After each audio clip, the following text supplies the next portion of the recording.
Share করছি আমার সাহরির খাবার।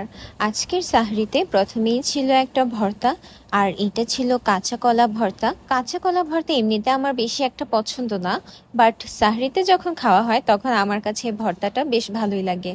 এরপর নিয়েছিলাম গরুর মাংস, আর এই গরুর মাংসটা হচ্ছে একদম ভাজা ভাজা পোড়া পোড়া, মানে এটাকে জাল দিতে দিতে ঝোল একদম শুকিয়ে ফেলে, দেন একদম পোড়া পোড়া করে ফেলে।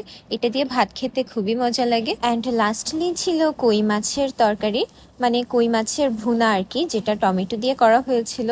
আর এসব তরকারি দিয়ে ভাত খাওয়ার পর আমি একটু দুধ আর কলা দিয়ে ভাত খেয়েছিলাম। আমার আব্বু আম্মু বলে যে সাহরিতে দুধ খেলে নাকি পিপাসা কম লাগে। বাই দ্য ওয়ে, আজকে বিকালে অনেকদিন পর একটু ছাদে গিয়েছিলাম, আর আজকে দেখতেই পাচ্ছেন আমি খুবই সুন্দর একটা সালোয়ার কামিজ পরা। আর এই সালোয়ার কামিজটা যদি আপনি ঈদের জন্য অর্ডার করতে চান তাহলে এখনই চলে যান ফেসবুক পেজ অ্যাটায়ার অফ ভেনাসে। যেহেতু সামনে ঈদ, তাই আপনারা কিন্তু বিভিন্ন ধরনের ঈদ কালেকশন পেয়ে যাবেন অ্যাটায়ার অফ ভেনাসে।